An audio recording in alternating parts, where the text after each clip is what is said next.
नमस्कार, good morning, सुप्रभात। बहुत स्वागत आप सभी का न्यूज इंडिया पर और मैं हूं आपके साथ सुचित्रा गुप्ता। खबरों की शुरुआत कर लेंगे और यह खबर प्रधानमंत्री नरेंद्र मोदी से जुड़ी है, क्योंकि प्रधानमंत्री नरेंद्र मोदी अगले हफ्ते 3 देशों के दौरे पर रहने वाले हैं। और प्रधानमंत्री नरेंद्र मोदी 3 देशों के दौरे के साथ 15 से 16 यानी कि 15 और 16 दिसंबर को जॉर्डन के दौरे पर रहेंगे। 16 और 17 दिसंबर को इथियोपिया के दौरे पर रहने वाले हैं, इथियोपिया की यात्रा करेंगे। और 17 और 18 दिसंबर को ओमान दौरे पर रहेंगे प्रधानमंत्री नरेंद्र मोदी। यानी कि प्रधानमंत्री नरेंद्र मोदी की यात्रा 15 दिसंबर से शुरू होगी, जो कि लगभग 3 देशों की यात्रा के बाद 18 तारीख को खत्म होगी। तो अगले हफ्ते 3 देशों की यात्रा पर प्रधानमंत्री नरेंद्र मोदी जाने वाले। उनका ये दौरा बेहद ही अहम होगा, क्योंकि 15 से 16 प्रधानमंत्री नरेंद्र मोदी जॉर्डन में रहेंगे। जॉर्डन में वहां पर तमाम जो राष्ट्राध्यक्ष हैं उनसे मुलाकात करेंगे, द्विपक्षीय वार्ता करेंगे। 16 और 17 को इथियोपिया जाएंगे और उसके बाद 17 और 18 दिसंबर को ओमान के दौरे पर रहेंगे। इसके बाद भारत में उनकी वापसी होगी। और इसी बीच इथियोपिया का दौरा इसलिए भी अहम क्योंकि पिछले दिनों ज्वालामुखी ब्लास्ट के बाद से वहां पर जिस तरीके की तबाही देखने को मिली थी, उसके बाद से उसका असर कहीं ना कहीं भारत पर भी पड़ा था। और उसके बाद इथियोपिया के दौरे पर प्रधानमंत्री नरेंद्र मोदी जाने वाले हैं। ये खास दौरा प्रधानमंत्री नरेंद्र मोदी का होने वाला है।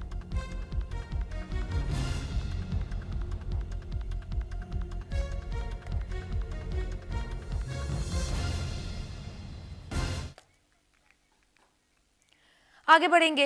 इंडिगो संकट पर आज जो स्टेटमेंट देंगे उड्डयन मंत्री, जी हाँ बिल्कुल सही सुन रहे हैं आप, राम मोहन नायडू आज इंडिगो संकट को लेकर स्टेटमेंट देंगे।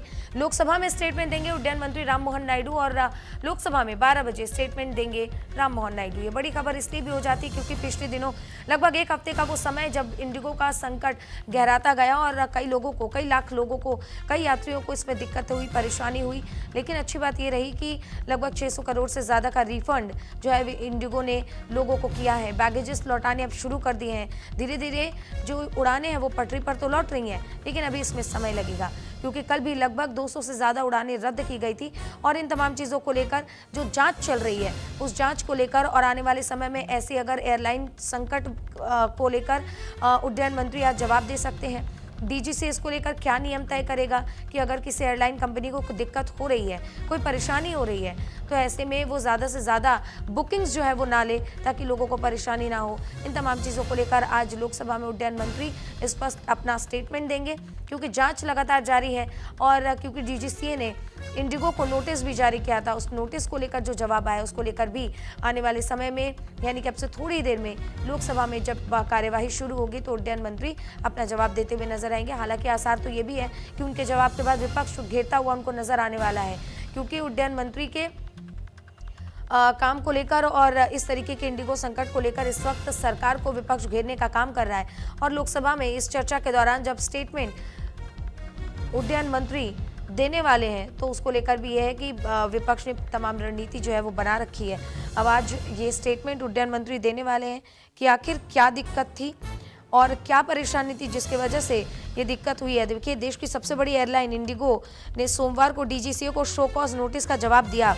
और जवाब में इंडिगो ने बताया कि जो ग्राहकों को परेशानी हुई है उसके लिए वो माफ़ी मांग रहे हैं। लेकिन एयरलाइन ने ये भी कहा है कि इतनी बड़ी गड़बड़ी की वजह सटीक बताना असंभव है, क्योंकि इतनी बड़ी गड़बड़ी क्यों हुई है ये सटीक बताना उनके लिए भी असंभव है। ऐसे में आज जो उड्डयन मंत्री लोकसभा में बोलेंगे उस पर सबकी नज़र होने वाली है कि क्या वो कारण रहे जिसकी वजह से लोगों को परेशानी हुई।